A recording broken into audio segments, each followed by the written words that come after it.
अपनी कुर्बानी देंगे, देश के लिए कुर्बानी देंगे, अपने घरों की कुर्बानी क्यों देंगे?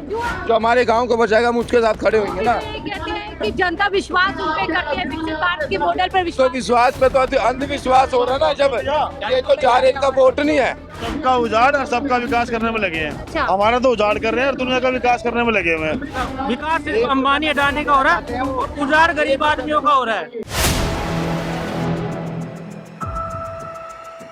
मैं हूँ आपके साथ शाहीन खान। मैं दलितों के गांव मेहराम नगर में इस समय मौजूद हूँ और आप मेरे पीछे देख सकते हैं, इसे बचाने के लिए एक लंबा आंदोलन शुरू हो गया है। क्या देखिए, दलितों पर अत्याचार गांधी तेरे देश में, ये 2025 में हम सुन रहे हैं कि जहाँ पर विकसित भारत की बात की जा रही है, सबका साथ सबके विकास की बात की जा रही है, वहाँ पर अभी भी राजधानी दिल्ली के इस गांव में लोगों को ये महसूस हो रहा है कि दलितों के ऊपर अत्याचार हो रहा है। अब ये सोच क्यों आ रही है, ऐसा लोग क्यों सोच रहे हैं, इस पर ही बातचीत करेंगे और समझेंगे कि दलितों के इस गाँव पर लोगों को ऐसा क्यों लग रहा है यहाँ पर। और आप यहीं पर रहते हैं? यहीं के रहने वाले, क्या नाम है? मेरा नाम अलाउद्दीन। वकील अलाउद्दीन। अलाउद्दीन। तो अलाउद्दीन यहीं के रहने वाले हैं, किराए वगैरह पे रहते यहीं पे रहने वाले। हैं? तो लिखा हुआ है दलितों पर अत्याचार। तो आप लोगों को ऐसा क्यों लग रहा है कि दलितों पर अत्याचार हो रहा है ये राजधानी? अत्याचार तो हो ही रहा है, हर जगह देखा जाए शोषण किया जा रहा है हम लोगों के। हम लोग जब मेरे बच्चे पैदा यहीं हुए, ये पढ़े लिखे, ये सब कुछ हुए, अब हमारे सर से छत हटाया जा रहा है तो मैं क्या करूँ, कहाँ जाऊँ? तो ये दलितों का गांव है, इसलिए इसको 36 बिरादरी यहाँ रहते हैं, कमजोर वर्ग के हैं हम लोग, इसलिए सताया जा रहा है।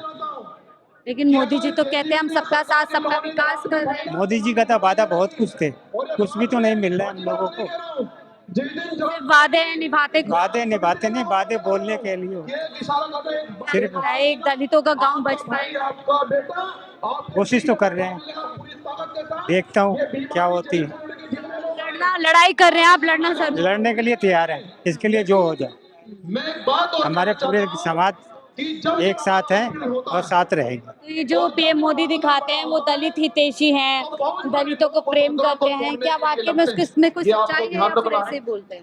वो ऐसे ही बोलते हैं, उनका जुगलाबाजी। उन्होंने तो ये मंच से कहा था, यही आर के पुरम से, कि जहाँ झुग्गी वहाँ मकान। ये तो झुग्गी नहीं है, ये तो गांव है, गांव को भी तोड़ना चाह रहे हैं। ये बहुत ऐतिहासिक गांव है, ये आज की नहीं है, मुगल काल से बचा हुआ ये गांव है। ये क्या है, मुगलों के जमाने का गांव है, इसीलिए इसका इतिहास मिटाना चाहते हैं? अब उनकी सोच वही है कि जो आज की गांव नहीं है, ये 400 से पुराने 3 पीढ़ी 4 पीढ़ी गुजर चुके हैं यहाँ। और लोग इनसे बातचीत कर लेते हैं, इन्होंने ऐसा कहा हुआ है कि दलितों पर अत्याचार हो रहा है। सर, आप लोग सब यही रहने वाले हैं? आप लोगों ने एक बोर्ड लगाया है कि दलितों पर अत्याचार हो रहा है, ऐसा क्यों मन में आ रहा है? ये मन में नहीं आ रहा है, ये सरकार के मन में आ रहा है। जो हमारे दलितों के खिलाफ हमारे साथ एक्शन लिए जा रहे हैं, जगह जगह हमारे मकान तोड़े जा रहे हैं, जगह जगह हमारे नोटिस लगाए जा रहे हैं। नौकरी जो हमारे एमसीडी के जो अधिकारी है हमारे, उनको पक्का नहीं करा जा रहा है। ये मेहराम नगर जो गाँव है, ये 400 साल पुराना गांव है। और जो एनएसजी आई है हमारी, वो 1983 में बनना शुरू हुई थी, 86 में उसका उद्घाटन हुआ था, ठीक है। और वो कहते हैं कि गांव हमारा है, तो जो हमारे जो निवासी यहाँ रह रहे हैं तो 400 साल से, वो कहाँ जाएंगे? आप लोग कह रहे हैं दलितों पर अत्याचार, पीएम मोदी कहते हैं हम सबका साथ सबका विकास कर रहे हैं और सबका विश्वास लेकर आगे चल रहे हैं। मैडम, ये बात है ना, सिर्फ मोदी की बातों में अच्छी लगती है। विकास किसका हो रहा है? गरीब और गरीब होता जा रहा है, अमीर और अमीर होता जा रहा है, ठीक है। विकास किसी का नहीं हो रहा। विकास दिल्ली वाले पछता रहे बीजेपी को सरकार में। बिल्कुल बिल्कुल बता रहे हैं, और पूरा रहेगा इसमें अब की बार। बच पाएगा ये गाँव बच पाएगा? गाँव बचेगा। बुलडोजर पीछे नहीं हटता बीजेपी? बिल्डोजर पीछे हटेगा, हमारी छाती के ऊपर से जाएगा बिल्डोजर। अच्छा। बिल्डोजर जब आगे जाएगा हमारी छाती के ऊपर से जाएगा। जी कहते हैं विकास नहीं रुकेगा, उस विकास के आड़े जो भी आएगा वो पूरी तरीके से सामने। तो हम साफ होने के लिए खड़े हैं, मरने के लिए खड़े हैं, लेकिन हमारे गाँव को बात नहीं आएगी। विकास भी तो जरूरी है। मैडम, कौन से विकास की बात कर रहे हो आप? किस विकास की बात कर रहे हो? ये मोदी कह रहे विकसित भारत बना रहे 2047 तक। अच्छा बना रहे, हम क्या इस देश के नागरिक नहीं है? हम भी तो नागरिक है ना। कुर्बानी भी तो देनी पड़ती है विकास तो अपने घर देश के लिए। कुर्बानी देंगे, अपनी कुर्बानी देंगे, देश के लिए कुर्बानी देंगे। अपने घरों की कुर्बानी क्यों देंगे? क्यों आपके गांव पे नजर पड़ गई? अब हमारा गांव अच्छा है, इस मारे नजर पड़ेगी उनकी। अच्छा, सारे अच्छे लोग रहते हैं। गांव में आए थे वोट मांगने? अमित शाह भी आए थे इस गांव में वोट मांगने? आज जब ही तो हो रहा है, वो देख के चले गए। अच्छा, अमित जब भी शाह हो आए रहा थे है ना, अमित शाह आए थे जब तो यहाँ नजर पड़ गई। इस गांव पे किसी की नजर नहीं थी। जिस दिन से अमित शाह है उस दिन से नजर पड़ गई, क्योंकि ये अडानी के गुलाम, अंबानी के गुलाम। यहाँ मॉल बनाएंगे, होटल बनाएंगे, यहाँ कोई बनेगा, गांव को सारा निकाल के। दलितों को उजाड़ के उद्योगपतियों को फायदा दिया। बिल्कुल बिल्कुल सत्य बात है ये। कुर्बानी की कुर्बानी तो सदियों से देते आ रहे हैं, अब क्यों करेंगे फिर? और ये मोदी जी की सरकार है, बोल रहे बराबर का अधिकार। खुद वोट चोर है, वोट चोर है सारा, वोट चोर। वोट चोर है। हाँ बिल्कुल। ये तो जनता के विश्वास। अमित शाह मोदी क्या करेंगे? अमित शाह मोदी क्या करेंगे? मत देना तो हमारा अधिकार है ना, है? जो हमारे गांव को बचाएगा हम उसके साथ खड़े होंगे ना। ये कहते हैं कि जनता विश्वास उन पे करती है, विकसित भारत के मॉडल पर तो विश्वास। विश्वास पे तो अंधविश्वास हो रहा है ना। जब ये तो जाहिर का वोट नहीं है, आप बताओ, तो बताओ ना आप। ये सबका उजाड़ और सबका विकास करने में लगे अच्छा। हैं। हमारा तो उजाड़ कर रहे हैं और दुनिया का विकास करने में लगे हुए हैं। वादे किए थे दिल्ली की जनता से, जहाँ चुकी वही मकान देंगे 5 रुपए, क्या लगता है उन सारे वादों को? वादे मैडम सारे पूरे कर रहे हैं। क्या वादे पूरे कर रहे हैं? गरीब आदमी का विकास सिर्फ ये रहा, सबका साथ सबका विकास सिर्फ अंबानी अडानी का हो रहा है और उजाड़ गरीब आदमियों का हो रहा है। बिहार में जिस तरह हाँ, बिहार में जिस तरह दी जाएगी ना वो 1 रुपए में जमीन, तो यहाँ पे भी वही सोच सबकी जमीनों पर नजर पड़ती है। जी मैम। बिल्कुल यही हो रहा है। आप लोग सब युवा है, किस तरीके से? ये जो यहाँ पे महरम नगर गांव बसा हुआ है ना, एनएसजी के द्वारा अब ये जो आ रहा है ना, तोड़ने का ऑर्डर आया है, जो भी आया है, तो ये एनएसजी को भी बसाने वाला महरम नगर ही है और एयरपोर्ट को बसाने वाला महरम नगर है। पहले एयरपोर्ट नहीं आया, पहले महरम नगर आया है, और पहले एनएसजी नहीं आई, पहले महरम नगर आया है। तो जिनको बसाया वही उजाड़ अब जिन्होंने बसाया है उन्हीं को उजाड़ा जा रहा है। गाँव से पहले एनएसजी वालों को उखाड़ा, वो भी तो इसी भूमि पे है जिस भूमि पे गाँव है। कुछ आज से कई साल 50-85 साल पहले कुछ लोग आए थे, जो कि 10 लोग आके टेंट लगा के यहाँ पे एनएसजी लगाया था, तो गांव वालों ने अनुमति दे दी टेंट लगाने की। वही सबसे बड़ी हमारी गलती हो गई। आपको क्या लग रहा है? आप लोग सब युवा हैं, सभी युवाओं की बहुत बात की जा रही है, पड़ोसी देश से लेकर अपने देश में। तो क्या ये जो आप लोग यहाँ से शुरुआत कर रहे हैं, आंदोलन कर रहे हैं, लोगों को जागरूक कर रहे हैं, क्या इसका असर पूरे देश में पड़ेगा? ये तो देखो, ये तो सारे प्रपंच है सरकार के, ठीक है। जो गांव बसाए हैं उन्होंने, अब वही तोड़ रहे हैं, और आज इस गांव पे बात आई है, कल को और भी गांव पे बात आ सकती है। 100 बात की एक बात यहाँ खत्म, 100 बात की एक बात यहाँ। हमारी आवाज हमारी ताकत, सहयोग की ताकत। यार दिल्ली में 360 गांव हैं, दिल्ली में 360 गांव हैं, महरम नगर ईस्ट वेस्ट है, और ये इसी गांव पे क्यों आ रही है? यहाँ ईस्ट वालों को क्यों नहीं कुछ नोटिस दिया गया, तो वेस्ट वालों को ही क्यों टारगेट किया गया? क्योंकि एक्चुअली यहाँ पे हमारी बिरादरी अत्याचार हमारे साथ ही हो रहा है। यहाँ पर ज्यादा दलित समाज के लोग हैं, इसलिए हाँ जी मैम, यस। ये वेस्ट है, ईस्ट वालों पे क्यों नहीं नोटिस दिया गया है? ये चीज भी तो सोचने वाली है ना।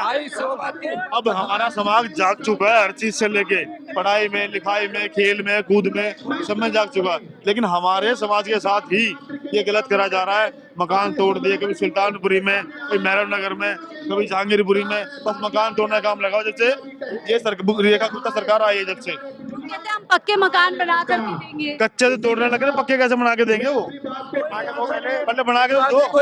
कोई भी मुआवजे की कोई श्योरिटी नहीं दी है मैडम, ये गारंटी है कि मोदी आएगा अब की बार? अब की बार नहीं आएंगे। गारंटी है? बीजेपी वाले तो कहते हैं 20 साल तक जगह नहीं। वो तो क्या कह देंगे पता नहीं है। गारंटी है मोदी आएगा नहीं आएगा? है ना, आने वाला समय चुनाव बताते हैं क्या आएगा और क्या नहीं आएगा। इस बार तस्वीर बना सकते हैं। हमारा मत हमारा अधिकार है ना। तो ये मोदी और ये अमित शाह क्या करेंगे? ये तो हमारी चुनाव है ना, हम देंगे ना।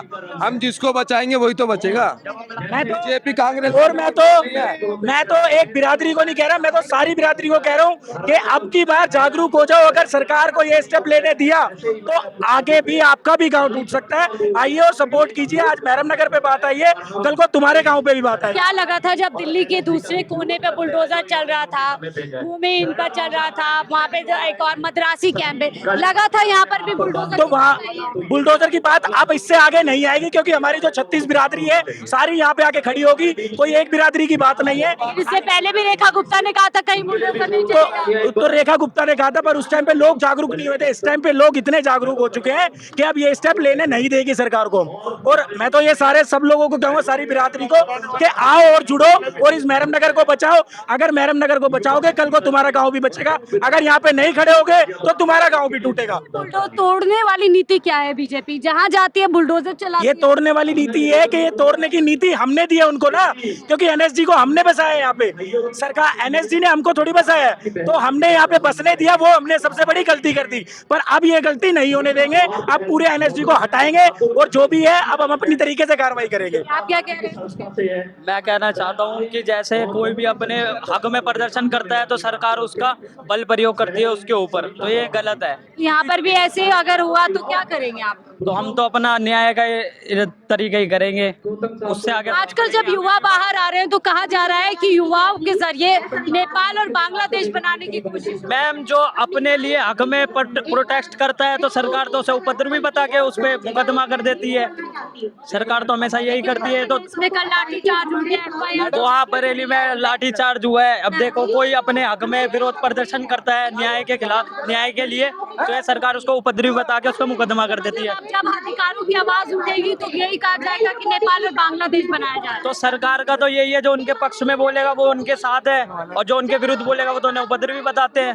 जब आप सड़क पर आ रहे हैं या जहाँ पर भी लोग अपने लिए आवाज उठा रहे हैं, उनको कहा जा रहा है कि नेपाल और बांग्लादेश बनाने की कोशिश कर रहे हैं। I don't know madam. आप क्या कहेंगे? ऐसे लोगों को क्यों रखते हो बीच में?